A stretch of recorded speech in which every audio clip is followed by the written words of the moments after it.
permiso, mi general. Buenas tardes. Comenzamos esta tercera y última jornada con la participación del coronel del Ejército del Aire, diplomado de Estado Mayor, don Ángel Gómez de Ágreda, jefe del Área de Análisis Geopolítico de la Secretaría General de Política de Defensa. El coronel Gómez de Ágreda es un experimentado piloto de transporte con 4.000 horas de vuelo, cuyo último destino de vuelo fue la jefatura del 353 Escuadrón del Ala 35 en Getafe. Ha sido también miembro de la prestigiosa patrulla acrobática de paracaidismo del Ejército del Aire y del equipo nacional de paracaidismo, con más de 600 saltos de apertura manual.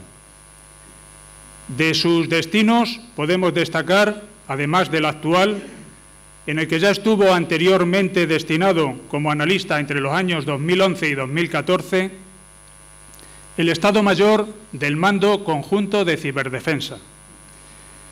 Entre los destinos relacionados con la docencia, ha sido profesor del Departamento de Estrategia y Relaciones Internacionales de la Escuela Superior de las Fuerzas Armadas en el Centro Superior de Estudios de la Defensa Nacional, además de profesor de vuelo e instructor paracaidista.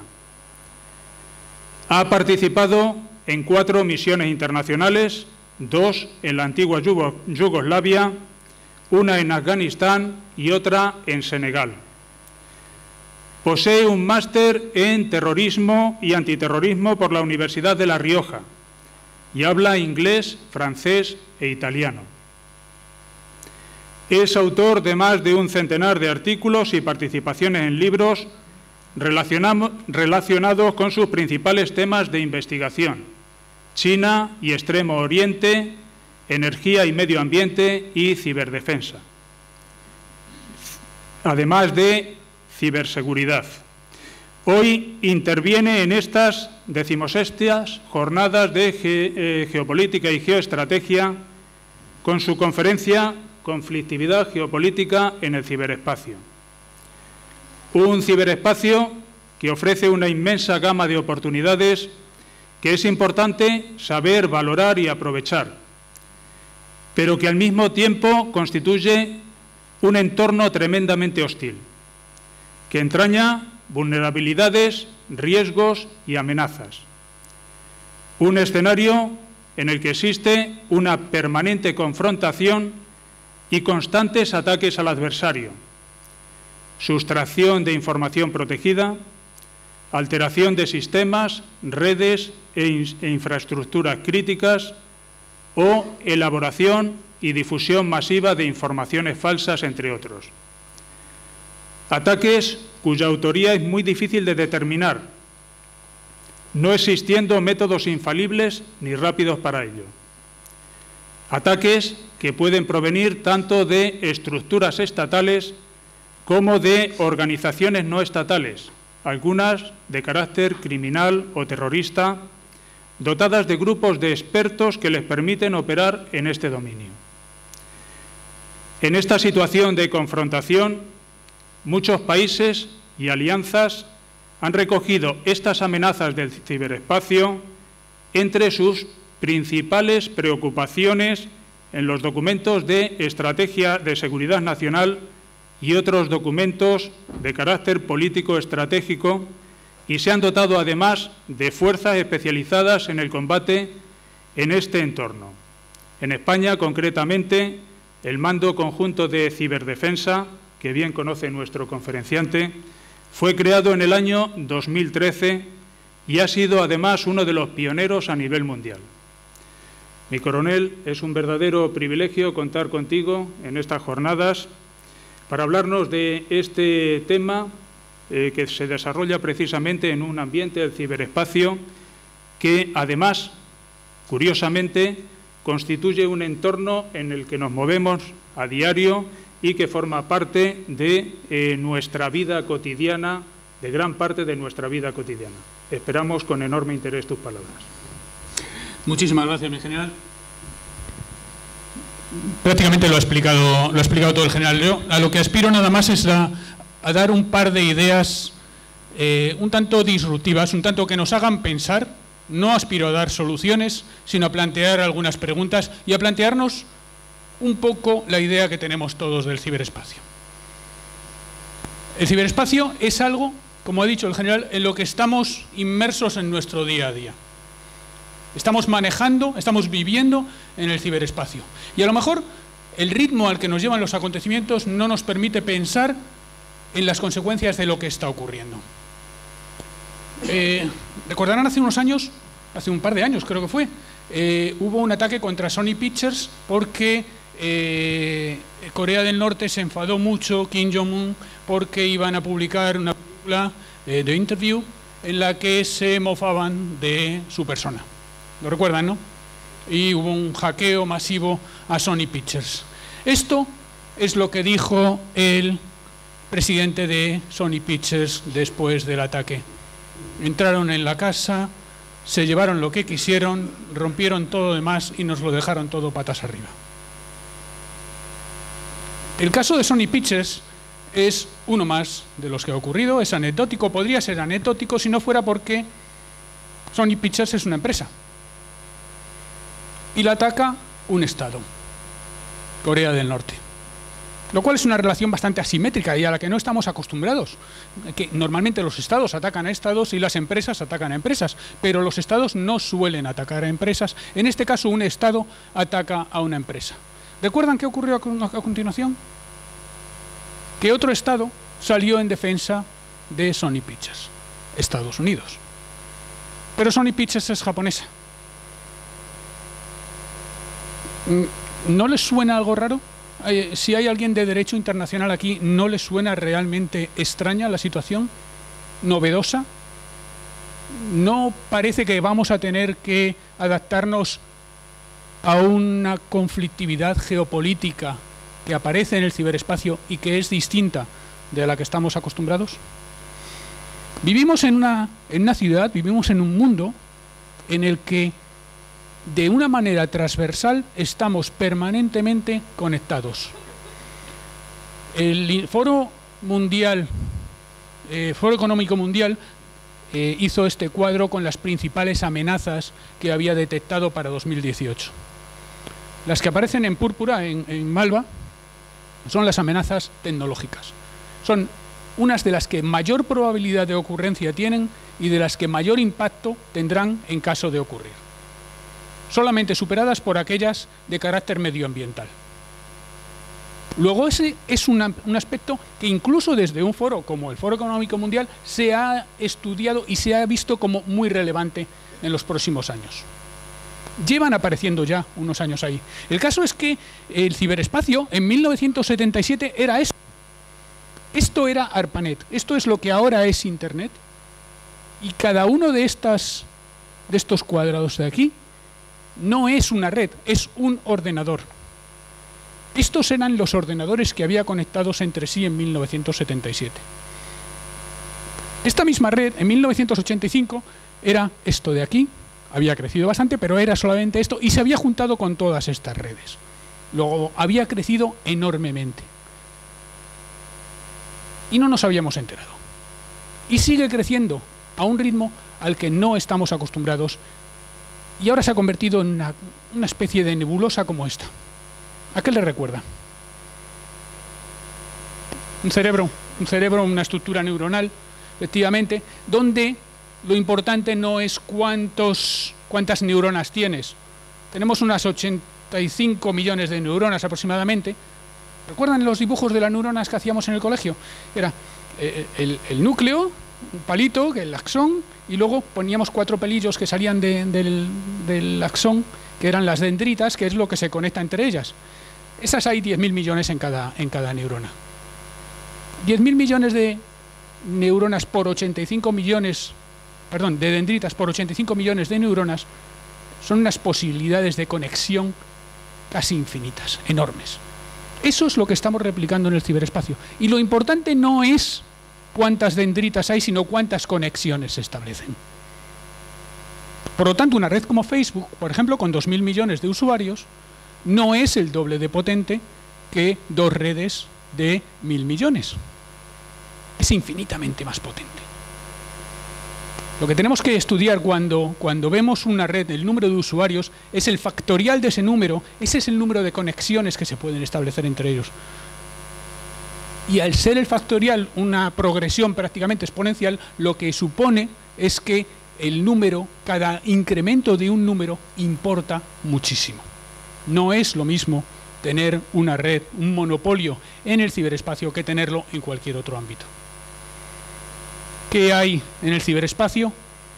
En el ciberespacio está todo. ¿Qué se han preguntado siempre? ¿Cuáles son las preguntas trascendentales que hemos hecho siempre? ¿Qué hemos buscado siempre? Nos hemos preguntado ¿de dónde venimos? ¿A dónde vamos?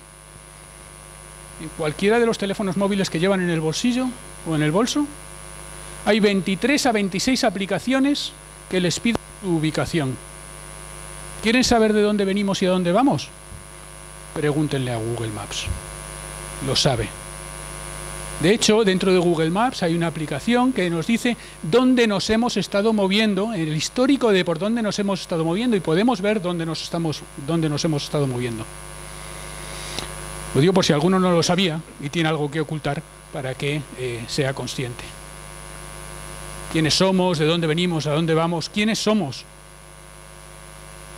Cuando nos vestimos de uniforme, cuando nos vestimos por la mañana, nos miramos al espejo, nos peinamos, nos alicatamos, nos afeitamos,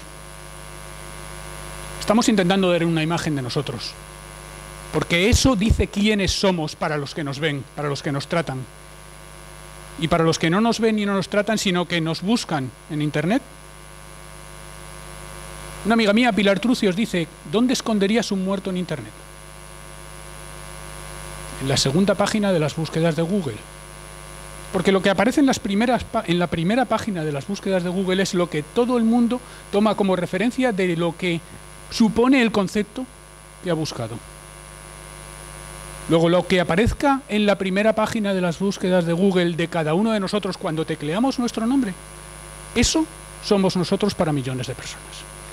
Esa imagen de marca, esa imagen corporativa, esa imagen personal que queremos dar, está reflejada en Google. Y es importante. Es tan importante como lo que nos ponemos, como la imagen que queremos dar, como si llevamos melena o coleta o vamos rapados al cero. Es nuestra imagen de marca. Hasta hace unos años se definía el progreso de los países en función de la cantidad de energía que consumían, porque eso suponía la industrialización que tenían. Ahora se define por la penetración que hay de Internet. Si ven, está claramente definido qué países son los países desarrollados, porque son aquellos países donde hay menos población que no utiliza Internet. De hecho, hay mucha población que ya no se siente capaz de vivir sin Internet. En España el 65%. En India el 82%. Les aseguro que del 35% restante de españoles, la mitad mienten. Tampoco se sienten capaces. Mi principal problema ayer es que me había dejado el cargador del cable para cargar el teléfono. ¿Qué hago? Necesito el teléfono, necesito estar conectado, necesito vivir en el mundo. Es como si estuvieras aislado. Hay muchísima gente en el mundo que ya no entiende la vida sin Internet. Pero Internet lo que nos hace, de alguna manera, es cambiar la relación que teníamos establecida muy claramente en ese contrato rusoniano entre libertad y seguridad, algo que teníamos muy claro en el mundo físico. En Internet cambia. En el ciberespacio se alteran esos parámetros. Tenemos que repensar hasta dónde queremos ceder de nuestra libertad y hasta dónde eso supone un incremento o no de nuestra seguridad. Lo veremos ahora un poco más ampliamente.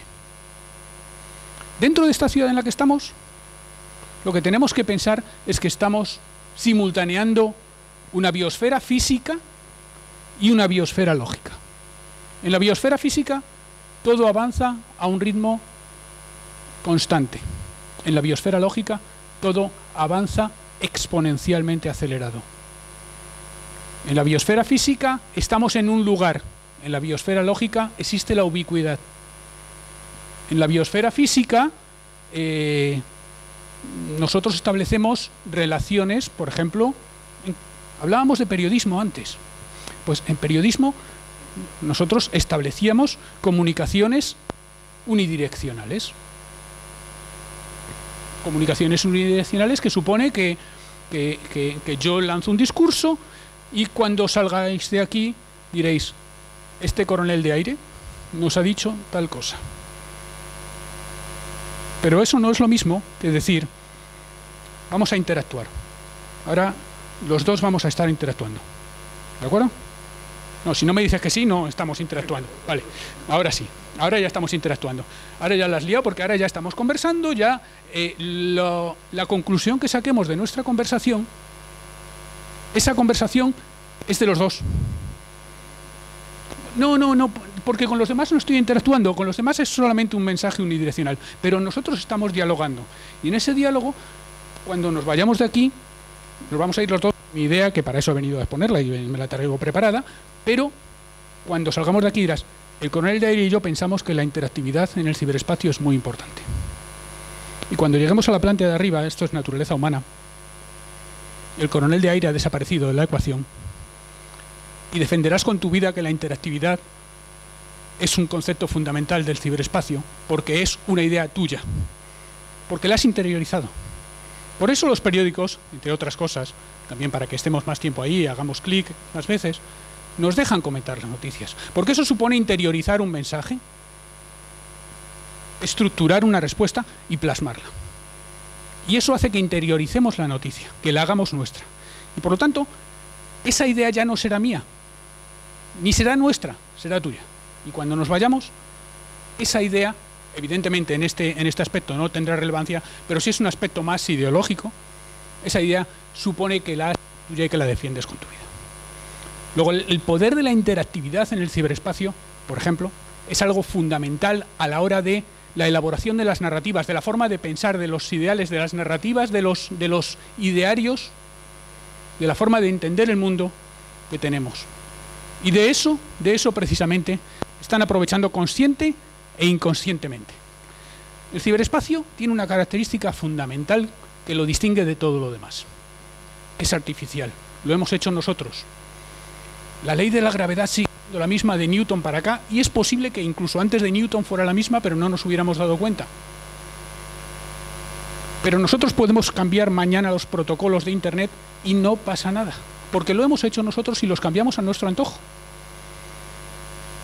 Yo a los marinos les digo, tú imagínate que te estás liando a cañonazos con otro barco y de repente el otro barco pulsa un botón y te quita el agua de debajo del barco. Eso es algo que en el mundo físico no puedes hacer, pero en el mundo lógico sí. Te pueden dejar sin el escenario, te pueden dejar sin el soporte en el cual estás desarrollando tu actividad. Y por lo tanto, están jugando en otro orden de batalla, están jugando en otro orden absolutamente de magnitud en cuanto a las posibilidades que existen. El ciberespacio manejamos todo, manejamos desde la capa física en la cual estamos asentados hasta la última capa social que se deriva de ella. Dentro de la capa física establecemos unas redes, establecemos nuestras redes de fibra óptica, establecemos nuestras redes de satélites por las que se comunica la información, incluidas cosas que nosotros no somos conscientes que forman parte de ella. Por ejemplo, esos frigoríficos que llaman al Corte Inglés cuando caducan los yogures, para que traigan más. Esos frigoríficos, ordenadores conectados a Internet, se han utilizado para, hackeándolos, hacer ataques desde ellos a terceros. Estos frigoríficos, por ejemplo, forman parte del Internet de las cosas que está creciendo exponencialmente. Somos unos 3.500, 3.700 millones de personas conectadas ahora mismo. Y alrededor de 20.000 millones de cosas conectadas. Es decir, unas 6 o 7 por persona. Si cuantos más elementos formen parte de una red, mayor es su potencia, el añadir cosas, el añadir 6 o 7 cosas por persona, hace que se incremente exponencialmente otra vez la potencia de esa red. No solamente los frigoríficos, sino, por ejemplo, las cámaras de circuito cerrado, esas que están en la calle todas rabundas y llenas de suciedad, que hace muchísimo que no les limpian la lente, y desde luego no hablemos ya de cuándo les cambiaron el antivirus la última vez, si es que alguna vez lo han tenido. 25.000 cámaras de esas fueron hackeadas hace un año, hace año y pico, y se utilizaron para dejar sin internet, atacando desde ellas a una tercera parte del mundo. Con algo tan simple como hackear una cámara de circuito cerrado que nadie estaba protegiendo. Hablamos de los cables de fibra óptica submarinos. Los submarinos rusos parece ser que están siguiendo los cables de fibra óptica con intención de tenerlos controlados y, en caso de un conflicto, incomunicar a buena parte del mundo cortando esos cables. Cuando estamos hablando de un ataque informático, no necesariamente tiene que ser un hacker sesudo. Puede ser alguien con una sierra cortando un cable, o con unas tenazas cortando un cable, o tirando el ordenador al suelo y rompiéndolo físicamente. En la capa de la información lo que tenemos que definir es el CID, la confidencialidad de los datos, la integridad de los datos, que los datos sigan siendo los mismos cuando los sacamos que cuando los introdujimos, y la disponibilidad de esos datos, es decir, que no nos hagan un ataque de ransomware de esos que te dejan el ordenador bloqueado y sin poder acceder a los datos. La integridad es muy importante, la confidencialidad y la disponibilidad la entiende todo el mundo. La integridad es muy importante, se explica muy fácilmente. Si yo tengo 20.000 euros en la... 20.000 euros, 200 euros en la cuenta y me quitan un cero, han cambiado la integridad de mis datos y se han llevado 180 euros. Los datos pueden seguir disponibles y pueden no haber nadie mirado físicamente la cuenta, simplemente han dicho divide por 10 todo lo que hay. Pero la integridad ha cambiado. Eso sería grave. Si te cambian los parámetros de giro, por ejemplo, de las centrifugadoras de uranio en la central de enriquecimiento de uranio de Natanz, y en lugar de a 40.000 revoluciones por minuto, giran a 400.000 revoluciones por minuto y revientan el 10% de las centrifugadoras de uranio, te retrasan el programa de enriquecimiento durante 1 año y medio. Eso es incluso más grave. Y eso ha ocurrido, simplemente alterando la integridad de los datos disponibles. Lo que está de moda ahora mismo, sin embargo, no son los ataques contra las infraestructuras, no son tanto los hackeos como tales, sino los ataques contra las personas. Porque de alguna manera somos lo que hacemos clic. Las últimas noticias hablan de, por ejemplo, de que Facebook no solamente obtiene datos de aquello a lo que tú le das like, a lo que le das me gusta, sino que simplemente el hecho de mantenerse más tiempo en una página que en otra, más tiempo en una noticia que en otra, de mantener el teclado o el ratón en una posición o en otra, da información sobre ti que también están explotando. Luego, nuestra personalidad queda expuesta a los servidores o a los proveedores de servicios que hay en Internet. Pero claro, los personajes, porque persona en inglés es personaje, sería el avatar, se traducen en personas físicas. Y esas personas, si nos caracterizamos por algo, es por tener una vida ética, por tener una moral. Y esa moral y esos valores hay que mantenerlos también en el ciberespacio. Porque esos valores después se trasladan a la capa social. Internet es un instrumento maravilloso. Internet es un instrumento maravilloso en el que podríamos ser perfectamente libres. Yo cuando era pequeño yo tenía una pandilla. En mi pandilla todos éramos del mismo equipo de fútbol, a todos nos gustaba Queen, todos éramos de las mismas ideas políticas, éramos como puntos que formaban un plano en el que lo importante era el plano, era lo que nos unía a todos, lo que nos hacía comunes, lo que nos hacía pandilla. Ahora tengo mi grupo de Facebook de mi equipo de fútbol, mi grupo de Twitter, de mi perfil, yo qué sé, de musical, mi perfil de Instagram. Y yo soy la convergencia de todos los planos de mis intereses en los que no tengo que contemporizar con nadie. Yo, si no estoy de acuerdo con alguien de mi grupo deportivo, por ejemplo, en cuanto a los gustos musicales, me da lo mismo, porque tengo un grupo para cada cosa. Y entonces yo me he convertido en el punto donde convergen todos esos planos. Lo importante ahora es el punto. Me han individualizado, me han dado más libertad que nunca. Soy más libre que nunca. ¿O no? Porque los algoritmos de Facebook, por ejemplo, o los de Google o los de Twitter, lo que hacen es ofrecerte una información distorsionada de la realidad. Lo que se llama la economía de la atención. Lo que quieren es que estemos mucho tiempo en esa página y por lo tanto te ofrecen aquellas noticias que te pueden resultar más atractivas. Yo siempre lo explico de una forma muy sencilla. A los que sean del Real Madrid acabarán creyéndose que Cristiano Ronaldo es el mejor jugador del mundo. O sea, por llegar al extremo del disparate, ¿no? O sea, evidentemente es Messi, ¿no? Pero para los del Real Madrid, pues les parecerá que el mejor es Cristiano Ronaldo porque las redes sociales lo que hacen es presentarles siempre noticias sobre Cristiano Ronaldo. No sé si se ha entendido. En Estados Unidos, por ejemplo, en 1994, la diferencia entre el votante medio republicano y el votante medio demócrata era de un 10% de los temas. En el 90% de los temas estaban de acuerdo. Ahora la diferencia es del 70%. La diferencia entre 2017 y 1994, aparte de 27, es que hay redes sociales. Y que esas redes sociales lo que hacen es presentarle a los demócratas noticias relacionadas con aquellos aspectos que ellos quieren ver y a los republicanos noticias relacionadas con lo que ellos quieren ver. Con lo cual ya se encierran en una burbuja, se llama filtro burbuja, se encierran en una burbuja en la que solamente ven la parte de realidad que es afín a ellos y donde van a hacer clic. A partir de ahí, ¿cómo soy relevante yo en esa burbuja? Pues si tú has dicho 2 huevos duros, yo digo 2 huevos duros y medio.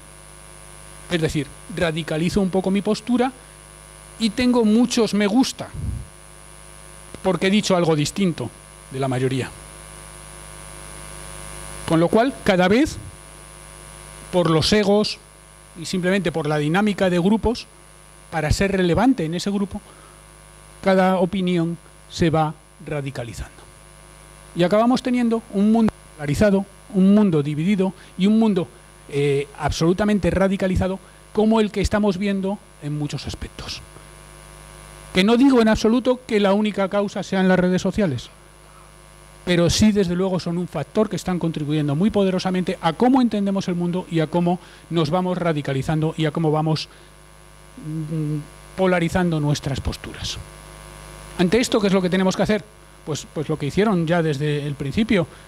Antes de empezar a pegarnos, vamos a establecer algunas reglas. Vamos a aplicar algún tipo de derecho del ciberespacio.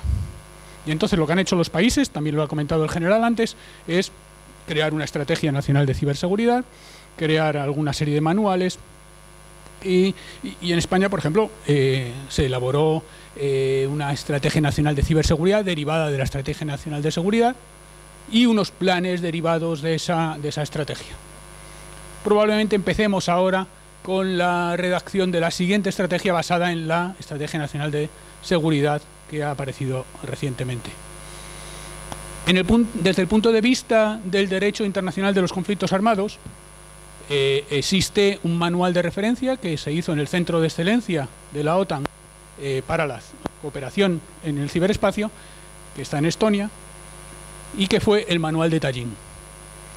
El primero se dedica a ciberguerra, sería básicamente el Jus ad bellum, y el segundo al Jus in bello, lo que serían las ciberoperaciones. De alguna manera abarca de todas formas los dos aspectos. En este tuve ocasión de participar en alguna de las reuniones. Sin embargo, no existe un consenso. Naciones Unidas se ha reunido 4 veces, un grupo de expertos gubernamentales, para intentar fijar una serie de normas, la primera para conocerse, la segunda para decidir de qué iban a hablar, la tercera dijeron nos está gustando el camino que llevamos, en la cuarta se habían peleado y dijeron nada de lo dicho. Y en el año 2017 hemos partido al punto de partida. Hemos vuelto al punto de partida. En este ciberespacio que tenemos que construir, en este ciberespacio diseñado por nosotros, lo que cambia no es solamente el ritmo, sino también la cantidad. Nunca hasta ahora se había utilizado el término Big Data, grandes datos, gran número de datos, como se está utilizando. Big Data no son los 47 millones de españoles, ni siquiera los dedos de las manos y de los pies de los 47 millones de españoles. Estamos hablando de números mucho mayores, de muchísimos datos que lo que hacen es extrapolar y saber muchísimo de cada uno de nosotros, o poder deducir mucho de cada uno de nosotros, y sobre todo de las tendencias de hacia dónde vamos como grupo. Eso hay algunos que lo están utilizando para alterar nuestra forma de ver el mundo. Ocurrió en las elecciones de Estados Unidos del año 2016, donde dos grupos rusos, el APT-28 y APT-29, con una acción muy sencillita de hackeo de unas cuentas de correo electrónico, después utilizaron esa información para hacer unos ataques de ingeniería social, en realidad de vendernos, como se dice ahora, de vendernos la moto, de venderles, en este caso a los americanos, una narrativa totalmente distinta, individualizada, personalizada, o bien por persona o bien por barrios, en función de lo que querían conseguir. Que no siempre es construir, algunas veces es simplemente distorsionar. Y la inteligencia artificial lo que hace es aprovechar o potenciar de alguna manera todo esto. La inteligencia artificial, muy lejos todavía de un Terminator, lo que sí hace es acelerar muchísimo los ritmos. Yo siempre digo que el colmo de la inteligencia artificial es que ahora mismo tú en China puedes ir al Kentucky Fried Chicken y pagar por la cara. Sí, tú llegas al Kentucky Fried Chicken y dices, quiero un cubo de alitas de pollo. Y entonces te pones delante de una cámara que ve quién eres y te cobra directamente, porque tiene una técnica de reconocimiento facial capaz de reconocer a 1.400 millones de chinos, que a mí me parecen todos iguales. O sea, eso tiene muchísimo mérito. O sea, es que entre ellos tampoco se distinguen.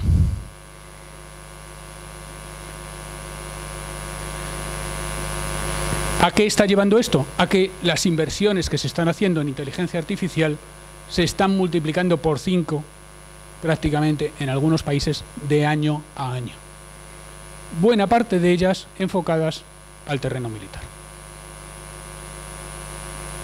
Probablemente hacia donde tendamos es hacia una potenciación de la inteligencia humana, uniendo cerebros humanos y artificiales, dándole capacidades aumentadas. De hecho, llegaría un momento en que sería la única forma de que los seres humanos nos mantuviésemos al día, con ayuda para seguir el ritmo que imponen las máquinas. Los historiadores sabrán que este es el cuadro que representa la paz de Westfalia.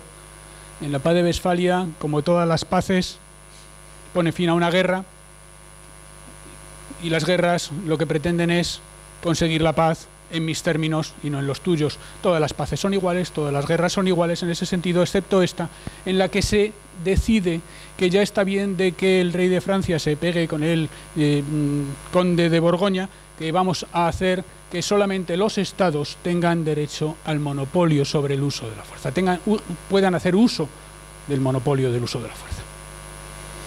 Es decir, vamos a crear unos instrumentos que solamente estén en manos de los estados. Esto ha estado funcionando bastante bien durante 300 años, un poco menos, pero hace unos años ya se nos colaron en este cuadro unos señores que pretendían usar parte de ese monopolio del uso de la fuerza.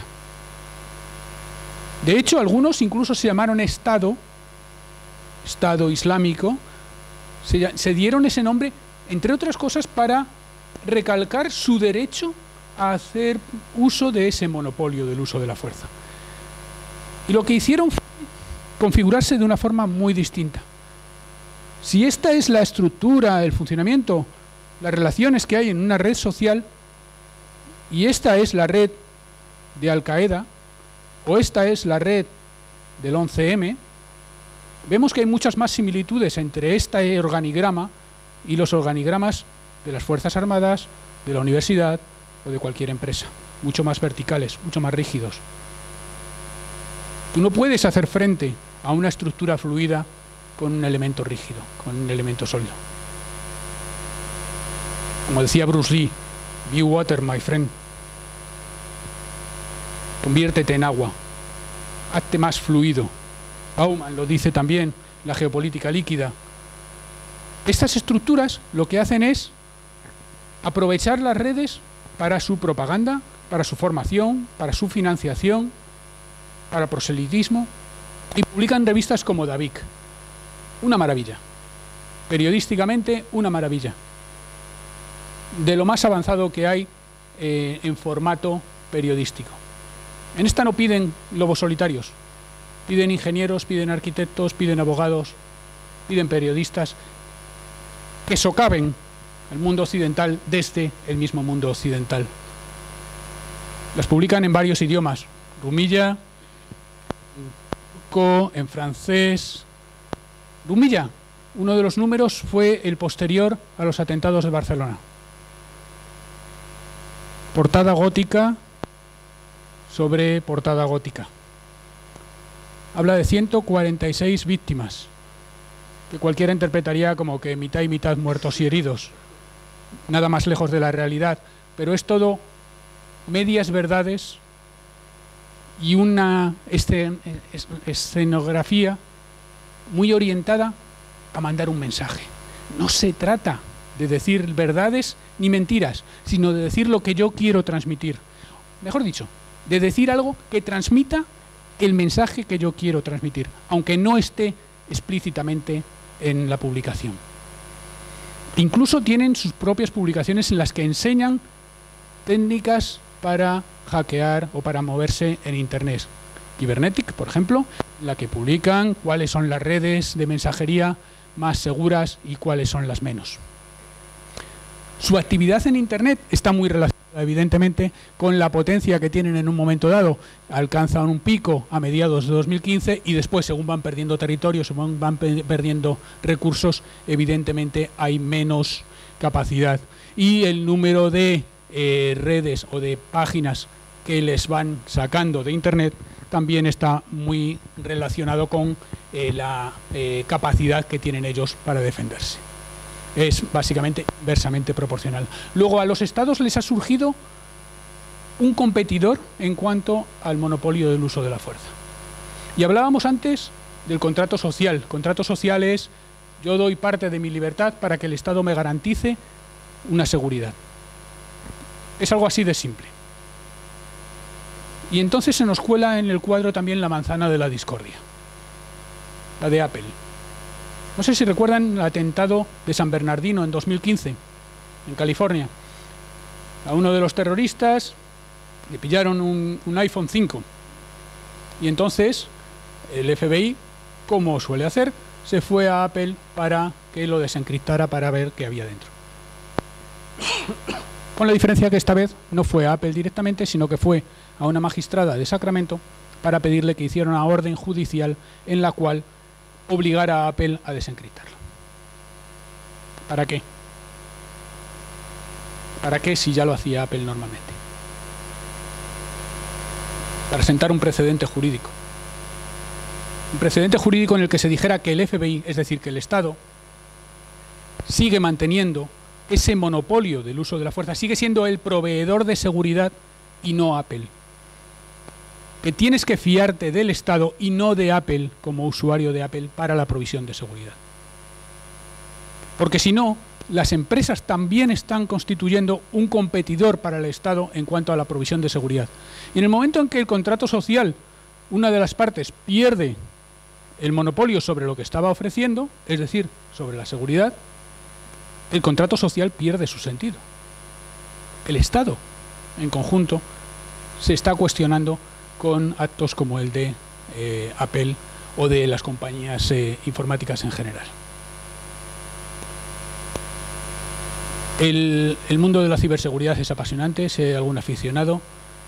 Todos los ataques son distintos, todas las técnicas son distintas, y los hay desde los muy complejos, como pueden ser los ataques al procesador, al rootkit, hasta, bueno, pues pasando por la esteganografía, que tú puedes ir al Corte Inglés y te compras un programa de esteganografía y entonces el día de San Valentín le mandas un mensaje a tu novia, a tu novio, a tu marido, a tu esposa y con una foto tuya, y cuando hace clic en la foto sale un documento de PDF que está dentro de la foto, que son unos y ceros después de todo, y pone: te quiero mucho, amor mío, feliz aniversario, y quedas de maravilla. A no ser que estés peleado con ella, entonces en lugar de poner un documento de PDF pones un virus y le borras el ordenador, porque los virus también son unos y ceros. Y la esteganografía es una de las técnicas que están utilizando para cuando nos mandan un correo que no sabemos de quién viene y abrimos el adjunto, para que vaya ahí incluido un virus. Por eso cuando nos llegue un correo que no sabemos de quién es o que tengamos la más mínima duda, si conocemos a quién es y tenemos dudas, le llamamos y le preguntamos. Y si no sabemos de quién es, directamente lo borramos, y si es urgente e importante ya nos llamará. Pero de todas formas el 95% de los ataques vienen de la ingeniería social, es decir, de engañarnos, del timo de la estampita 2.0. De esos hay muchísimos. El phishing, ¿no? Lo de mandar correos así a todo el mundo, o el spear phishing, el correo dirigido, que es intentar engañar pero sabiendo algo ya de ti. O el whaling, la pesca de ballena, que es cuando eres un alto directivo, un general, y entonces ya intentan aprovechar no solamente una información privilegiada sobre el usuario, sino además su posición privilegiada dentro de la estructura de la empresa. Todos conocéis la ley de Moore. Cada 2 años se dobla el número de procesadores de transistores en un procesador. Básicamente se dobla la velocidad de los procesadores. Esta sería la representación gráfica, se está cumpliendo hasta ahora. Lo que pasa es que esta escala es logarítmica. Es decir, deberíamos verlo más bien así, ¿no? La progresión sería, si vamos a una velocidad de 1, 2 años después vamos a 2, pero 2 años después vamos a 4, hemos aumentado ya 2 en vez de 1. 2 años después aumentamos 4, 2 años después aumentamos 8, y 2 años después aumentamos 16, hasta que lleguemos a un punto en el que somos incapaces de acostumbrarnos a ese cambio. Si yo doy un paso de 1 metro, mi segundo paso sería de 2 metros, el tercero de 4 metros, hasta ahí bien, el siguiente de 8, 16, el quinto o el sexto, no se me he perdido, sería de 32, el paso 29 me llevaría de la Tierra a la Luna solamente en ese paso. ¿Cómo hemos pasado de 32 metros que estábamos hace un momento a llegar de la Tierra a la Luna en un solo paso? ¿Dónde ha habido ese cambio cualitativo que hace que después de 18 pasos estemos en 130.000 veces la velocidad inicial? ¿Cuándo hemos perdido el control sobre el ritmo de aceleración que lleva el ciberespacio? Gráficamente sería una cosa así. Nuestra capacidad para adaptarnos sería esta línea, el avance, el ritmo de avance de la tecnología sería esta. En el momento en que sobrepasamos nuestra capacidad de adaptación, la tecnología se nos ha ido de las manos. ¿Cómo revertimos eso? ¿Cómo lo revertimos en el caso de la inteligencia artificial? Volvemos a nuestra ciudad y os presento el regalo estrella de las Navidades pasadas. ¿Sabéis lo que es? Un ambientador. No, no es un ambientador, se llama Google Home. Hay varios, hay uno de Amazon, hay varios modelos. Este es el Google Home, es un aparato que tú tienes encima de la mesa de la cocina. Tú estás pelando patatas y le dices: ok Google, ¿qué tiempo va a hacer mañana? Y el aparato te dice 27 grados y sol y moscas. Estupendo. Y Google ha jurado por Snoopy que en un momento dado borrará todo lo que está escuchando para ver si dices ok Google. Porque mientras tanto todo lo que estás diciendo lo está oyendo ese aparato, y nuestros teléfonos móviles, y nuestros ordenadores, y nuestras televisiones inteligentes. El escándalo que hubo hace unos años con las televisiones de Samsung, que tú puedes decir: televisión, sube el volumen. Bien, y hasta que dices televisión, ¿no te está escuchando? ¿Solo te escucha cuando dices televisión? ¿A qué me recuerda? ¿Habéis visto o habéis leído 1984 que en todas las habitaciones, en todas las casas, había una pantalla con una cámara grabando todo lo que hay, que ponía el estado ahí para tenerte controlado? Bueno, hemos dejado 1984 atrás. Hemos conseguido que la cámara la apaguemos nosotros. Ya no tienen que ponernos la cámara, sino que nosotros aportamos la tecnología que nos espía. Un caso fue, lo había escrito yo, había escrito al respecto hace unos años, las aplicaciones estas que te controlan cuando estás haciendo deporte.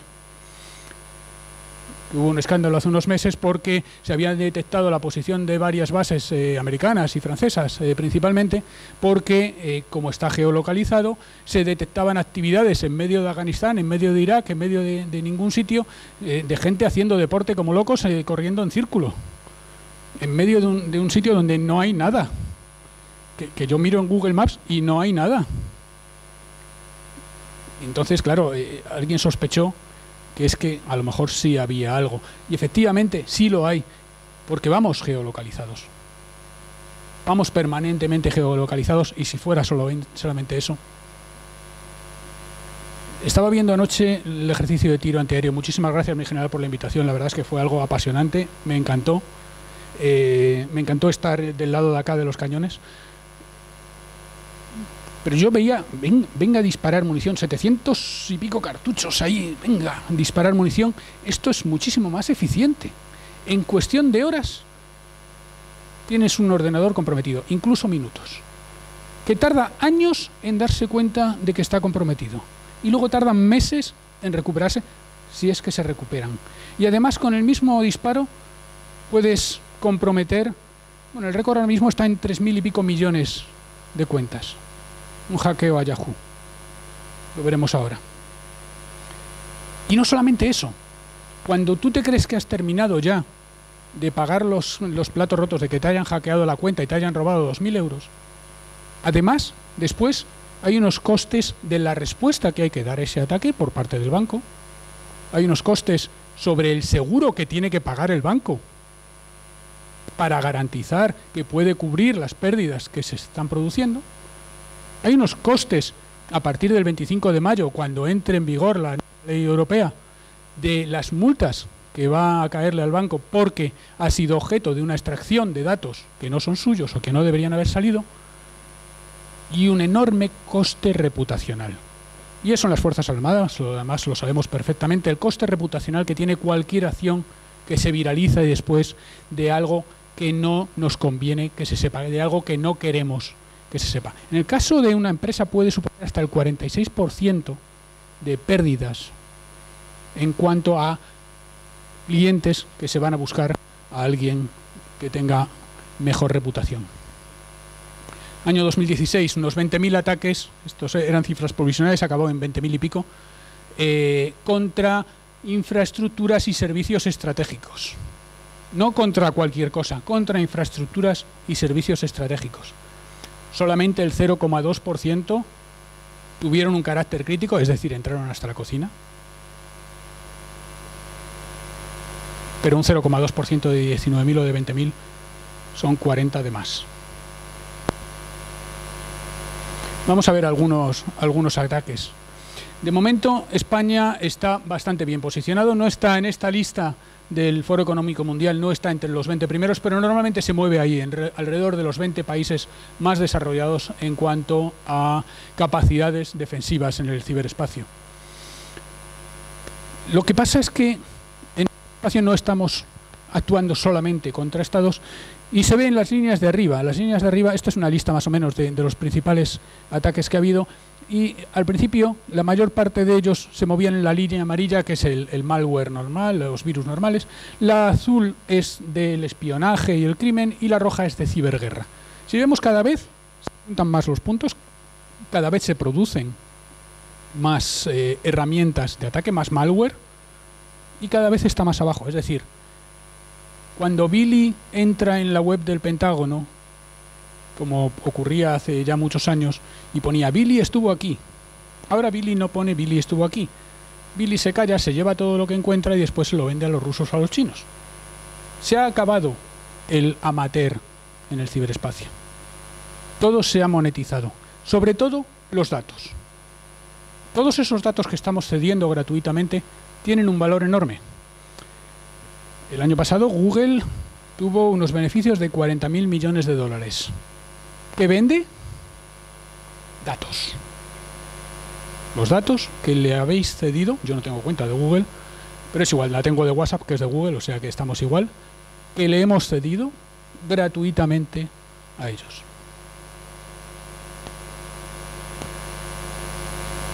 ¿Os acordáis de Terminator? Cuando Skynet toma conciencia de sí mismo. Bueno, pues cuando tomamos conciencia de lo que estaba pasando en el mundo fue en 2007. Ataque contra Estonia, ataque de denegación de servicio. Esto es muy fácil.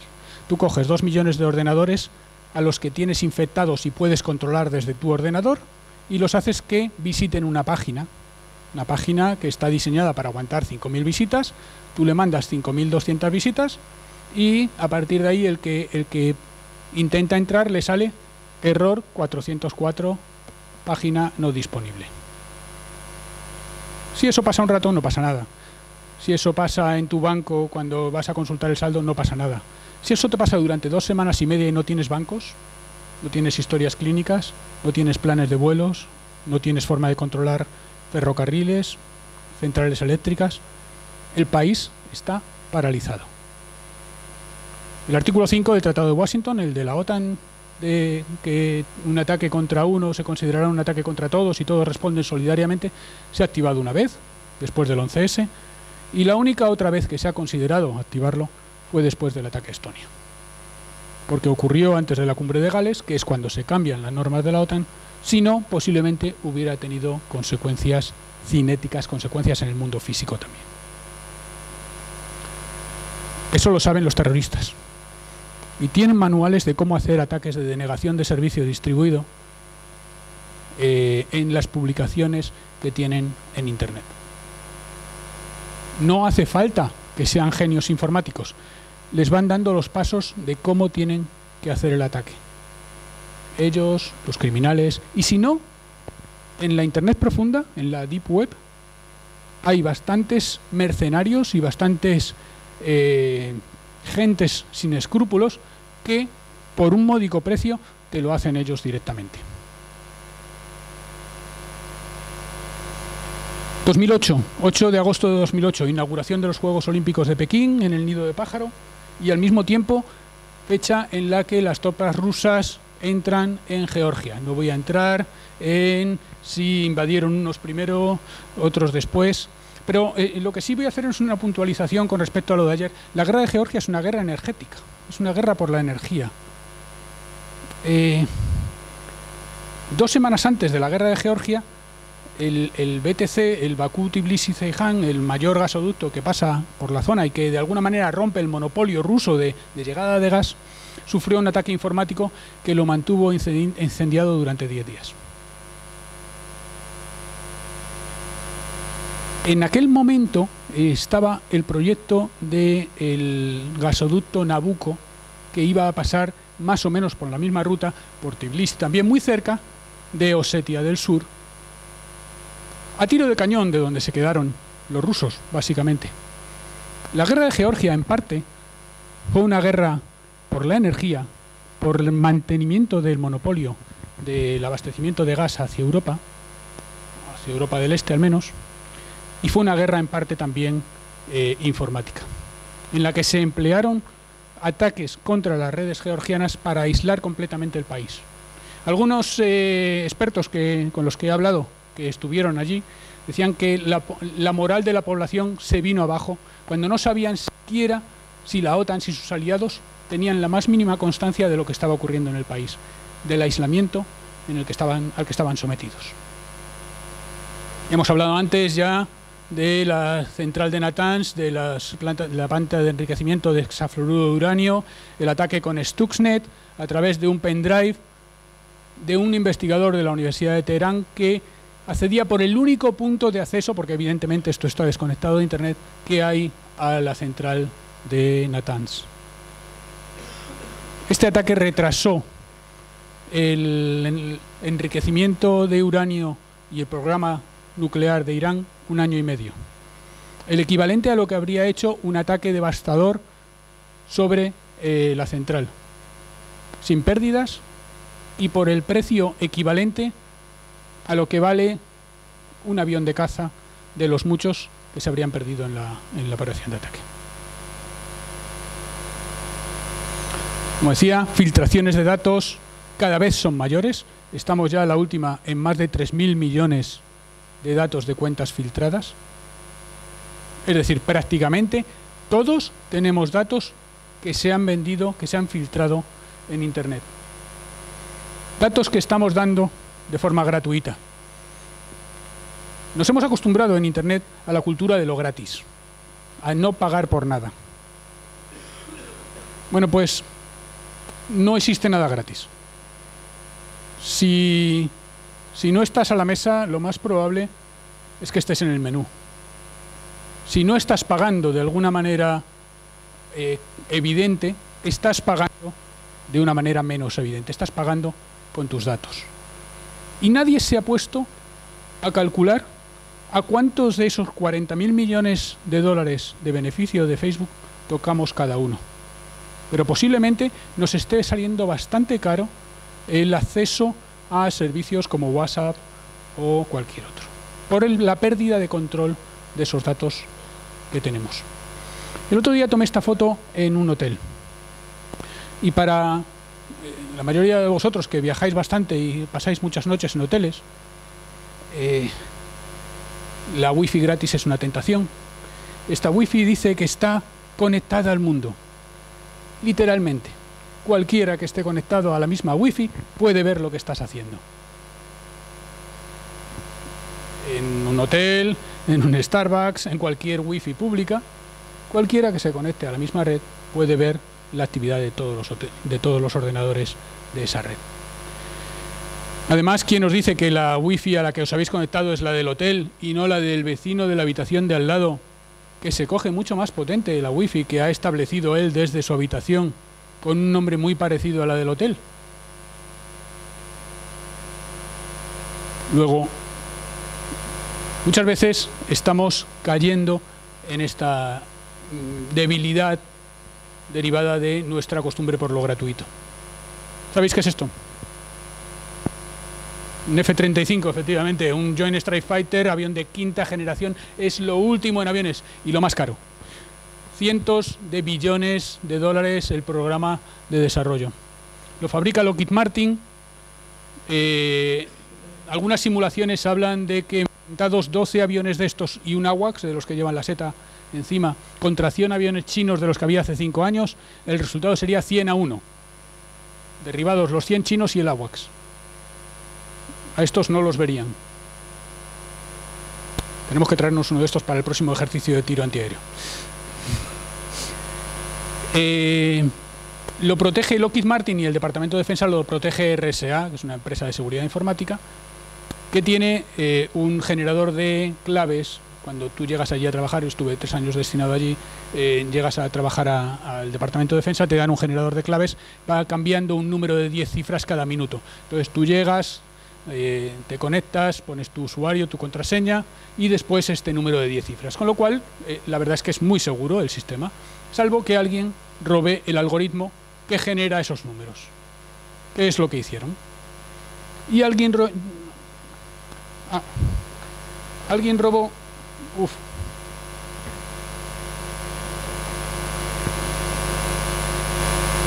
Alguien robó varios terabytes de información sobre la estructura del F-35. No sabemos quién fue. Sabemos que el año pasado los chinos presentaron su segundo modelo de avión de quinta generación. Estaban fabricando aviones de tercera generación y media. No saben fabricar aviones de cuarta generación ni de cuarta y media, pero ya han fabricado 2 aviones de quinta generación muy parecidos a este. Hay 5 chinos, 5 generales chinos imputados, generales y coroneles chinos imputados por el robo. Los americanos lo llaman la mayor transferencia de propiedad intelectual de la historia.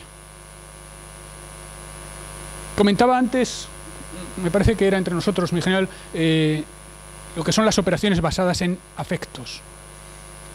Esto es un caso que ocurrió hace un par de años en Ucrania. Hackearon la red eléctrica ucraniana y dejaron sin electricidad a 300.000 ucranianos, cerca de la frontera de Rusia. Es una zona en la que cortar la electricidad, pues en principio deja a los rivales a oscuras y puedes pensar que es un efecto de guerra, ¿no? Un ataque de guerra. También puedes pensar que los deja con la sensación de aislamiento y la preocupación, ¿no? Las operaciones basadas en efectos, ¿no? Con la preocupación de que son vulnerables. Pero en esta zona hay una compañía rusa y una ucraniana que proporcionan electricidad. Si la ucraniana está constantemente cayéndose porque es hackeada, ¿a qué compañía te apuntas? A la rusa. Y a la televisión rusa. Y a la alimentación rusa. Y al final acaba siendo ruso. Es decir, es afectar a lo más profundo, a tus propios sentimientos y a tus necesidades básicas a la hora de captarte. No se trata simplemente de dejarte a oscuras, es de atraerte al lado oscuro. El único del que te das cuenta inmediatamente es cuando es un ataque de ransomware que te deja el ordenador encriptado. Recordarán el caso de WannaCry o del NotPetya un mes y medio después. Hay mucha gente que dice que en realidad son pruebas de concepto para saber cómo de bien protegidos estamos. Hicieron otra prueba un mes y medio después a ver si habíamos escarmentado. Decidieron que no necesitaban más pruebas, que seguíamos cayendo exactamente los mismos y que así seguiría siendo. Por lo tanto, que podrán atacarnos cuando les parezca. En aquel momento pedían 300 euros, si no recuerdo mal, o $300 por el rescate de tus datos. Pero la nueva tendencia es requerir declaraciones políticas para liberar tu malware. O requerir de un voto, requerir de alguna acción que no sea necesariamente económica. Luego están cambiando incluso las motivaciones de los ataques informáticos. Sabéis que Corea del Norte, por ejemplo, se dedica a atacar bancos extranjeros para financiar al régimen, sin más intención que financiar a un régimen deficitario.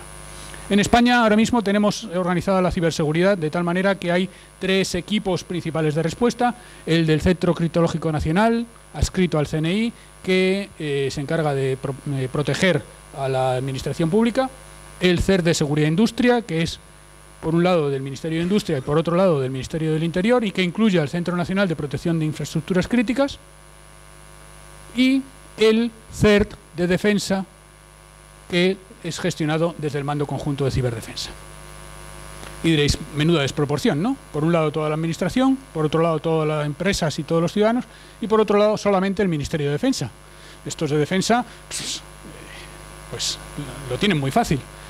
Pero daos cuenta que en Defensa tenemos redes de muy distinta clasificación. No es solamente que tengamos 140.000 usuarios, sino que todos esos, o muchos de esos, están en distintas redes de muy distinta clasificación, con información muy sensible, y que cada vez que vamos a un destacamento, cada vez que sale un barco por ahí, tenemos que montar redes específicas que tienen que mantener los mismos requisitos de seguridad, que tenemos redes con OTAN, con Unión Europea, que también tenemos que respetar esos requisitos. Luego, probablemente, el sistema es mucho más complejo que cualquiera de los otros ministerios. Entre ellos, entre estos 3 centros, se encargan de coordinar toda la labor que hay de los demás centros de ciberdefensa, tanto a nivel autonómico como a nivel de empresas privadas. Bajando un poco al terreno táctico, el soldado del futuro irá cargado como los hombres de Mario en la Roma antigua, con 50 kilos de equipos electrónicos y poco más, porque nos hemos convertido a cada uno de nuestros hombres, a cada uno de nuestras patrullas, en un vector de recopilación de información y de recepción de inteligencia procesada en retaguardia que le permite actuar en tiempo real. Ha cambiado el concepto. Ya no se trata de enviar grandes masas, sino de tener cuanta mayor información distribuida posible. Estamos en la guerra 3.0, estamos en una guerra que se dirige directamente desde la retaguardia y donde tú simplemente tienes vectores o plataformas con los vectores necesarios para atacar. Estamos hablando de guerra híbrida, estamos hablando de una guerra que no hacemos los militares, o por lo menos no hacemos solo los militares. Una guerra que incluye factores económicos, factores políticos, factores sociales, culturales, y para la que necesitamos también nuestro propio elemento. Hay unos ambientes distintos, tierra, mar, aire, espacio y el ciberespacio, que de alguna manera no es uno más de ellos, sino que es transversal a todos ellos. Por eso mi argumento de que el ciberespacio no forma parte de los Global Commons, sino que los atraviesa. Es transversal a todos ellos porque la información no se sustancia realmente en nada concreto como en el resto de los casos. No es un ámbito físico, sino que es un ámbito transversal que lo permea todo de alguna manera. Internet nace para derrotar el ciclo ODA, el ciclo de decisión, el ciclo estratégico de decisión, el ciclo de observación de un fenómeno, orientación, contextualización de ese fenómeno, toma de decisión y actuación. Si nosotros conseguimos que lo que se ha observado cambie antes de que se tome la decisión, el enemigo tiene que volver a observar qué factores han cambiado para volver a contextualizarlos para tomar la decisión. Y se produce lo que es la parálisis de la acción por la falta de datos actualizados suficientes. Le estamos cambiando el contexto en todo momento antes de que pueda tomar una decisión. Lo que están haciendo ahora con nosotros es un fenómeno que se conoce como infoxicación. Es la intoxicación de información. El otro día estuve, hace un par de meses, estuve en Viator con los legionarios allí y empecé hablando de la conferencia a un ritmo así aproximadamente muy deprisa. Les dije, mira, vosotros andáis más o menos a 160, 180 pasos por minuto, con lo cual yo os voy a hablar a 200 palabras por minuto, de tal manera que vais a ser incapaces de seguir todas las ideas que hago y vais a tener que aceptar lo que yo os digo sin pensar. No vais a poder captar todos los conceptos, pero tampoco vais a poder criticar ninguno porque no os va a dar tiempo. Y por lo tanto, os vais a acabar llevando las ideas que yo os diga acríticamente. Lo que consiguen con eso es que ninguna noticia tenga permanencia, ninguna noticia podamos verificarla. Las noticias, las fake news, las noticias falsas, no tienen por qué ser falsas, ni verdaderas. Es irrelevante, no quieren engañarnos. Simplemente quieren que seamos incapaces de seguir el ritmo, de contextualizarlo. A eso es a lo que están jugando. Y dentro de ese esquema de seguridad nacional, en el ciberespacio, la parte de defensa es una parte más, una parte pequeña, que tiene que coordinarse con el resto de los factores. Y por lo tanto es muy importante que los militares seamos capaces de entender el resto del contexto y que el resto de los actores, y gracias Universidad por darnos la oportunidad de compartirlo con vosotros, sean capaces de entender cuál es nuestro papel también aquí. Dentro de este contexto se crean mandos componentes diferenciados para cada ámbito y se crea un ámbito específico para la guerra en el ciberespacio. Y necesitaremos probablemente crear una casta de guerreros, unos regulares, unos legionarios cibernéticos especializados en las operaciones ofensivas. Pero todos y cada uno de nosotros seremos responsables de evitar que el enemigo pueda dañarnos. Las operaciones defensivas seguirán siendo responsabilidades de cada uno de nosotros. Por lo tanto, es muy importante concienciación como la primera medida que hay que tomar. En el ciberespacio no podemos defendernos de todo. Siempre digo que hay que proteger la punta de la lanza y estar siempre avanzando. No podemos protegerlo todo, con lo cual hay que buscar la resiliencia, hay que buscar ser capaces de seguir operando cuando nos atacan y de recuperarnos cuanto antes. Voy acabando ya. El problema del control de las noticias falsas, el problema de dirigir las narrativas desde arriba, es que podemos acabar en 1984. Podemos acabar con una censura desde arriba tal que nos prive de la misma libertad, que es lo que estamos intentando proteger con nuestra seguridad. Luego, el equilibrio es realmente complicado. No podemos hacer una contranarrativa. Tenemos que ocupar nosotros el espacio de la narrativa, adelantarnos. La transparencia, blockchain, será uno de los puntos importantes a la hora de mantener esa transparencia que nos permita tener mayor credibilidad. Esto lo dice un ejecutivo de Facebook. Las redes sociales están desgarrando el tejido social. nos están cambiando la forma de relacionarnos entre nosotros. En Twitter hay identificados más de 48 millones de cuentas que son robots, que son automatizadas. Y nosotros vivimos ahora mismo de la reputación. Nos creemos algo porque lo han dicho 10.000 o porque lo han retuiteado 10.000 cuentas. Nos creemos algo porque ha aparecido en tal cuenta. Hay 48 millones de ellas que lo hacen de forma automática, simplemente para darle credibilidad a una noticia o para darle credibilidad a una cuenta concreta por tener muchos seguidores. Este es el último artículo que he escrito y habla de vencer convenciendo, o si es necesario, combatiendo. Lo que están haciendo ahora mismo es una guerra, o donde estamos ahora mismo es en una guerra constante, en la que lo que está en juego es la misma estructura de la sociedad en la que vivimos, en la que está cambiando absolutamente la forma de entender el juego democrático, el juego de valores y de libertades liberales del mundo occidental que nos hemos dado, y en donde no necesariamente van a querer construir.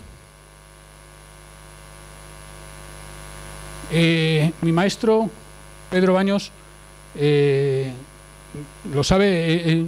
Tengo la teoría de que hay un estado geopolítico que se llama inestabilidad y que en el refranero español se traduce como a río revuelto, ganancia de pescadores. La inestabilidad le conviene a alguien. El privarnos de los valores y de las referencias le conviene a alguien.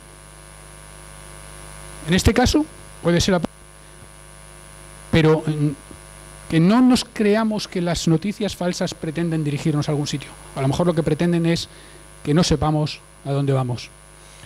Vivimos en esta ciudad, vivimos en este mundo, y este mundo al final está dentro del ciberespacio, porque vivimos también dentro del ciberespacio.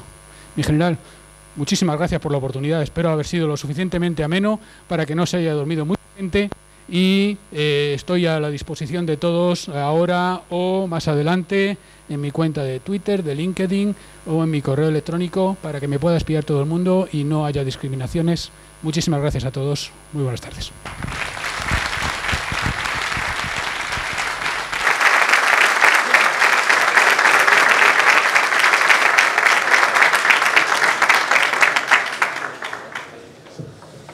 Mi coronel Ángel, muchísimas gracias por tu presentación y enhorabuena por la magnífica exposición que nos has hecho, absolutamente clara, perfectamente documentada, y además has conseguido pues que sea amena, lo que en un tema tan arduo como este la verdad es que es francamente difícil. Así que enhorabuena. Como estamos bastante sobrepasados de tiempo, si hubiera alguna pregunta muy rápida, el conferenciante puede atenderla. Pero en cualquier caso, después de la segunda conferencia tendremos la mesa redonda, con lo cual el conferenciante podrá atenderla también. Si hay alguna pregunta muy rápida, la atiende, y si no, la dejamos para no demorar más el tiempo para la siguiente. 5 minutitos para estirar las piernas y reanudamos con la segunda conferencia.